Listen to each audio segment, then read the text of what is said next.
Founded in a city rich with history and tradition, Dinamo Zagreb is more than just a football club. With decades of passion, unforgettable triumphs, and fierce rivalries, Dinamo Zagreb stands as Croatia's most iconic team. In today's video, we're taking you through the legendary story of Dinamo Zagreb, from its early days to its incredible influence on Croatian football. Our story begins in 1945, in the aftermath of World War II.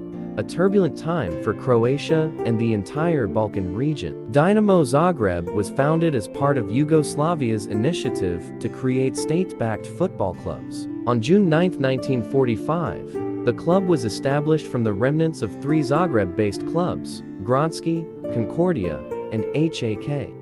Dinamo quickly became one of Yugoslavia's most competitive teams, representing not only Zagreb, but also Croatia. Their fans brought energy and pride to the stands, and the club began to thrive as a national icon. The club adopted its iconic blue colors to symbolize loyalty and unity. Throughout the 1950s, Dinamo Zagreb became a dominant force in the Yugoslav First League. Although powerhouse clubs like Red Star and Partizan Belgrade often stood in their way, Dinamo fought hard, winning their first Yugoslav League title in 1948. They followed up with 3 more league titles and 7 Yugoslav Cups over the next decades. Fans in Zagreb would pack Maksimir Stadium to watch Dinamo's stars, with players like Dranger Kovi and Zlatko Akovsky becoming local heroes. Dinamo's aggressive style of play and passionate fanbase earned them a reputation as Croatia's pride in Yugoslav football.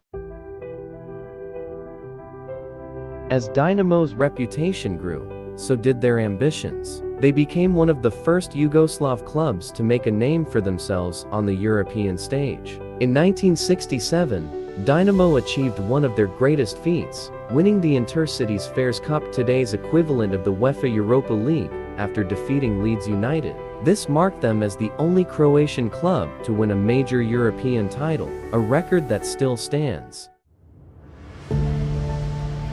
The year 1990 brought seismic changes for Croatia, and Dinamo Zagreb was not left untouched. With the fall of Yugoslavia and Croatia's declaration of independence in 1991, the club faced major challenges. The Maksimir Stadium was a place of political significance as well, where fans and players stood against the Yugoslav regime. Dinamo's match against Red Star Belgrade in 1990 became infamous as a symbol of rising tensions, particularly when captain Zvonimir Boban clashed with police to defend a fan.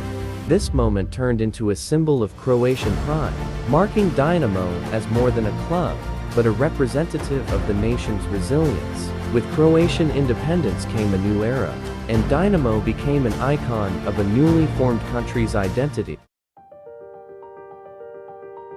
In the 1990s, Dinamo underwent a controversial name change to Croatia Zagreb as a symbol of national identity. However, the fans demanded the return of the Dinamo name, and in 2000, it was restored, symbolizing a reunion with tradition and the club's deep-rooted connection to the city. In the next video, prepare to dive into the modern era of this beautiful club.